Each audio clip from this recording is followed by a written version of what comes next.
Anchor Shyamala. ఈవిడ గురించి పెద్దగా పరిచయం అవసరం లేదు. ఎందుకంటే ఎలక్షన్స్కి ముందు వైసీపీ ప్రభుత్వం తరపున క్యాంపెయిన్ చేసినటువంటి యాంకర్ ఈవిడ. ఈవిడ మాట్లాడుతూ ఎలక్షన్స్కి ముందు కొన్ని టీవీ ఛానల్స్ ఏవైతే ఉంటాయో వాటికి ఇంటర్వ్యూ ఇస్తూ, లేకపోతే సాక్షి మీడియా లాంటి జగన్ మీడియాలో మాట్లాడుతూ ఈవిడ ఏమన్నారంటే, ఒక ముసలి నక్క ఒక అడవి ఉంది, అది చాలా వాతావరణంతో ప్రశాంతంగా చక్కగా అన్ని వనరులు సమకూర్చి ఉంది. ఆ అడవిలో గుంట నక్కైనటువంటి చంద్రబాబు నాయుడు గారు, ముసలి తోడేలైనటువంటి చంద్రబాబు నాయుడు గారు, ఆయన దగ్గర పనిచేసేటువంటి పవర్ స్టార్ పవన్ కళ్యాణ్ గారు ఒక గుంట నక్క.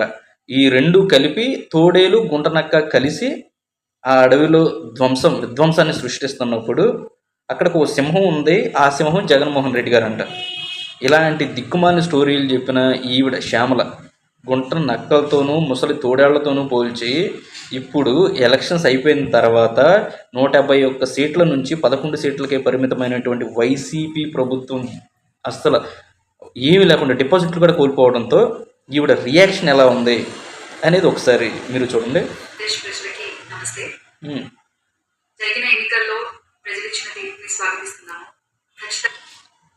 ఇది ప్రజా తీర్పు.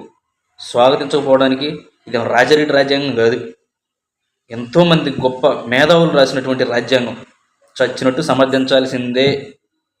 నీ పప్పులు ఇక్కడ ఉడకవు. నువ్వేదో పేటీఎం తీసేసుకున్నావు, అయిపోయింది, అంతవరకే. రిజల్ట్ ప్రజలు ఇచ్చిన తీర్పు. ఆ తీర్పుని శిరసా వహించాల్సిందే. అది నువ్వైనా, లేకపోతే మీ జగన్ అన్నైనా, లేకపోతే ఇంకెవరైనా సరే.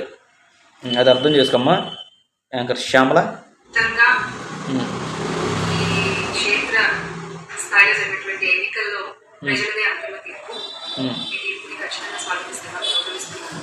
ముందుగా అఖండ విజయాన్ని ముట్టగట్టుకున్న కూటమికి ధన్యవాదాలు. పెద్దలు నారా చంద్రబాబు నాయుడు గారికి, అలాగే పవన్ కళ్యాణ్ గారికి, బీజేపీ సభ్యులందరికీ, వెంకటేశ్వర గారికి, అందరికీ కూడా ఆర్థిక కృతజ్ఞతలు తెలియజేసుకుంటున్నాను. అదే నారా చంద్రబాబు నాయుడు గారికి, పవన్ కళ్యాణ్ గారికి, పురంధేశ్వరి గారికి ఇంతకుముందు ఎలక్షన్స్కి ముందు తను ఇచ్చిన ఇంటర్వ్యూస్లో ఏం చెప్పారు? ముసలి తోడేలు, గుంట నక్క. ఇప్పుడు చంద్రబాబు నాయుడు గారు అయ్యారు, పవన్ కళ్యాణ్ గారు అయ్యారు. అంటే ఎప్పుడైతే ఈవిడ ఫేట్ మారిపోయిందో, అంటే ఆ ప్రభుత్వం అనేది పతనా స్థాయికి చేరుకుని, అసలు ప్రభుత్వం వైఎస్ఆర్సీపీ ప్రభుత్వం అనేది అధికార సంగతి పక్కన పెట్టేస్తే ఉన్న ఆ 10 మందిలో ఒక 5గురు ఈయన తరపున ఉంటే ఇంకో 5గురిని వెళ్ళిపోకుండా కాపాడుకునే పనిలో పడింది. అట్లాంటి పరిస్థితుల్లో ఈవిడ సొల్లు చెప్తా ఉంటే ప్రజలు ఎవరు వినరు కదా. అందుకని చెప్పి ఇప్పుడు చంద్రబాబు నాయుడు గారు, పవన్ కళ్యాణ్ గారు అనేది యాడ్ చేసి మాట్లాడుతున్నారనమాట. ఎందుకంటే ఈవిడికి యాంకరింగ్ చేసుకోవడానికి షోస్ కావాలి, అవి ఇవ్వరు. లేకపోతే మూవీస్ ఉంటాయి, మూవీస్లో లేకపోతే వాటికి చిన్న చిన్న క్యారెక్టర్స్ చేసుకోవడానికి అవకాశం ఉండదు, మొత్తం పోయినట్టే. అందుకని చెప్పి ఇప్పుడు చంద్రబాబు గారు అయ్యారు, పవన్ కళ్యాణ్ గారు అయ్యారు. ఇంతకుముందు ఏమన్నా ముసలి తోడేలును గుంట నక్క. ఎలక్షన్స్ ముందు, ఎలక్షన్స్ అయిన తర్వాత వర్షం మారిందనమాట ఈవిడిది. అలాగే వైసీపీ గెలుపు కోసం కష్టపడ్డ ప్రతి కార్యకర్తకి, ప్రతి ఒక్కళ్ళకి, వైసీపీ కుటుంబం మొత్తానికి కూడా పేరు పేరున ధన్యవాదాలు. వైసీపీ గెలుపు కోసం కార్యకర్తలు కష్టపడ్డారా? ఎవడు కష్టపడలే. పథకాలు ఎవరెవరికైతే వచ్చినాయో వాళ్ళు మాత్రమే ఓటేయాలనుకున్నారు. ఎవరెవరికైతే వాలంటీర్లు ఇచ్చారో వాళ్ళ కుటుంబంలో వాళ్ళు మాత్రమే వేశారు. చదువుకున్న వాళ్ళు, లేకపోతే విఘ్నత కలిగిన వాళ్ళు దేశ అభివృద్ధి, తద్వారా రాష్ట్ర అభివృద్ధి, ప్రజల క్షేమం, ప్లస్ ఆ రాష్ట్రంలో ఉన్నటువంటి ఆ కంపెనీలు కావచ్చు, లేకపోతే జాబ్స్, యువతకి జాబ్స్, మెగా డిఎస్సి కావచ్చు, ఇలాంటివన్నీ కోరుకున్న వాళ్ళు ఏం చేశారు? ఎటు మనం వేయట్లేదు అని చెప్తే ఆ పథకాలు కట్టంటున్నారో, లేకపోతే అవి కట్టంటున్నారో, ఇవి కట్టంటున్నారో అని చెప్పి సైలెంట్ ఓటింగ్ వేసేశారు. ఎప్పుడైనా సరే బ్యాలెట్ ఓట్లు మహా అయితే 1,90,000, 1,50,000, అంటే 2 లక్షల లోపే. అట్లాంటిది ఇప్పుడు సుమారుగా 4,90,000 పెరిగింది. అంటే 50% అబో పెరిగిపోయింది. అది దానికి రీజన్ ఏంటి? ఈ ప్రభుత్వం పైన ప్రజలకు వచ్చినటువంటి వ్యతిరేకత, ప్రజల్లో వచ్చినటువంటి తీవ్రమైన ఈ రాష్ట్రాన్ని నాశనం చేస్తున్నాడు అనేటువంటి బాధ. దీనివలన బ్యాలెట్ ఓట్లు కూడా అంత పోలవడానికి రీజన్.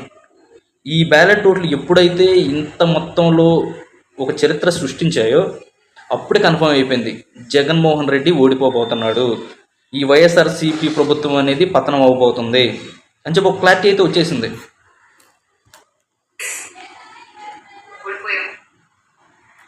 ఓడిపోయాం కాదు, ఓడిపోయారు, మీరే ఓడిపోయారు. నువ్వు డబ్బు కోసం అమ్ముడుపోయి ఓడిపోయావు. అక్కడ సచివాలయాల్లో ఉన్నటువంటి సిబ్బంది కూడా మాకు ఓట్లు వేశారని చెప్తున్నారు, కానీ చాలామంది వేయలే.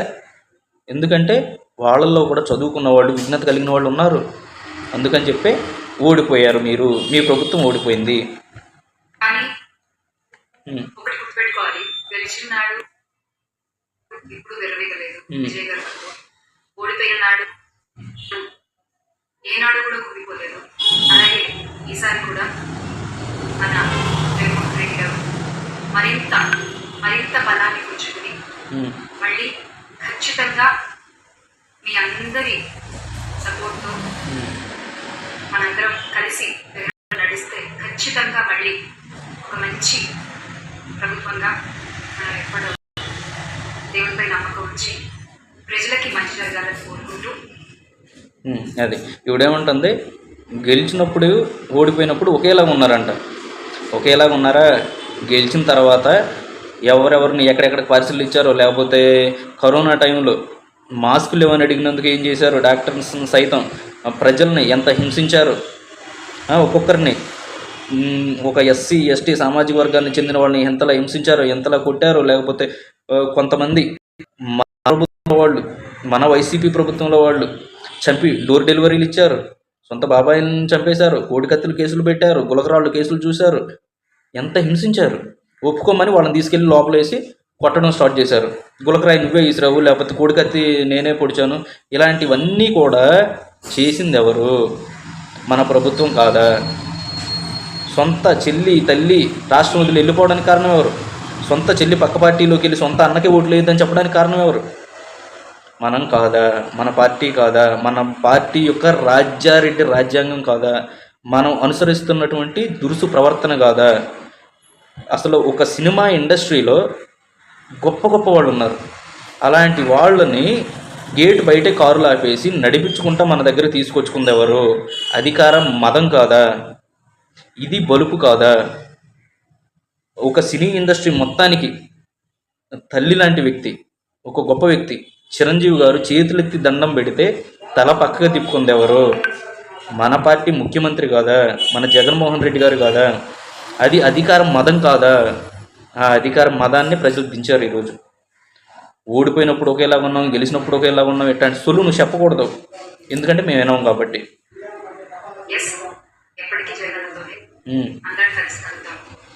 జగనన్నతోటే ఉండాలి. ఎందుకు ఉండాలి? ఎందుకంటే వేరే పార్టీ వాళ్ళు నీలాంటి వాళ్ళని కలుపుకోరు కాబట్టి. ఎందుకంటే ఇప్పుడు మీలాంటి వాళ్ళని నమ్మి టీడీపీ ప్రభుత్వం పతనావస్థకు చేరుకుని ఇప్పుడు పుంజుకుంది కాబట్టి ఇక నుంచి అయినా మీలాంటి వాళ్ళకు దూరంగా ఉంటారు, దూరంగా పెడతారు. మీలాంటి వాళ్ళు కలుస్తానన్నా కలుపుకోరు, మిమ్మల్ని ఎంతలో ఉంచాలో అంతలోనే ఉంచుతారు. ఎందుకంటే డబ్బు కోసం గడ్డి తినే వాళ్ళకన్నా ప్రజల సంక్షేమం కోసం, ప్రజల అభివృద్ధి కోసం, రాష్ట్ర అభివృద్ధి కోసం, రైతుల సంక్షేమం కోసం, రైతు కన్నీరు తుడిచే విధంగా ఎవరి మాటలైతే ఉంటాయో వాళ్ళని మాత్రం ప్రభుత్వం దగ్గరికి తీసుకుంటుంది ఇక నుంచి. అందుకని చెప్పి మీలాంటి వాళ్ళకి కాలం చెల్లిపోతుంది. చచ్చినట్టు మీరు మీ అన్నతోనే ఉండాలి. ఏదైనా ప్రజలకి మంచి జరగడం ముఖ్యం. ఈ 5 ఏళ్ళు కూడా ఆంధ్రప్రదేశ్ కి ఎంత మంచి జరగాలో అంత మంచి జరగాలని మనస్ఫూర్తిగా కోరుకుంటున్నాను. అది అర్థమైంది కదా? ఈ 5 ఏళ్ళు ఎంత మంచి జరగాలో అంత మంచి జరిగిద్ది. నువ్వు చెప్పినా జరిగిద్ది, చెప్పపోయినా జరిగిద్ది. అంతకుముందు బీజేపీ ప్రభుత్వం ఆధీనంలో ఉన్నప్పుడు మన జగన్మోహన్ రెడ్డి గారు, మన ప్రియతమ, మన గౌరవనీయులు జగన్మోహన్ రెడ్డి గారు సీఎంగా ఉన్నప్పుడు ఢిల్లీ వెళతారు. దేనికి వెళతారు? బాబాయ్ కేసుకో, లేకపోతే కోడికత్తి కేసుకో, లేకపోతే ఈడీ కేసులకో, లేకపోతే ఇంకో కేసులకో, సిబిఐ కేసులకో వీటికి వెళ్ళారే తప్ప రాష్ట్ర అభివృద్ధి కోసం, పోలవరం నిధుల కోసం, లేకపోతే వేరే ఇంకా ఏదైనా రైల్వే జోన్ కోసం, ఇలాంటి ప్రజలకు ఉపయోగపడేటువంటి దేనికోసమైనా వెళ్ళారా? లేకపోతే ఏదైనా ఫ్యాక్టరీలు తీసుకురావడానికి వెళ్ళారా? దేనికి వెళ్ళారు? తన పైన ఉన్నటువంటి కేసుల గురించి మాట్లాడడానికి వెళ్ళారు. తన పక్కన ఉన్నటువంటి మంత్రులు కానీ ఎమ్మెల్యేలు కానీ లోపలికి పోకుండా ఉండడానికి, వాళ్ళని సేవ్ చేయడానికి వెళ్ళారు. వీటి గురించే తప్ప తను ఎప్పుడూ కూడా మన రాష్ట్రం గురించి, మన ప్రజల గురించి, మన ప్రజల యొక్క అభివృద్ధి గురించి మాట్లాడిన దాఖలాలు అయితే లేవు. కాబట్టి ఈ 5 సంవత్సరాలు అభివృద్ధి జరిగిద్ది. ప్రజలు 100% కూడా లబ్ధి పొందుతారు. ప్రతి ఒక్కరు కూడా, ప్రతి ఒక్క కుటుంబం కూడా, ఆంధ్రప్రదేశ్లో ప్రతి ఒక్క కుటుంబం కూడా సంతోషంగా ఉంటుంది.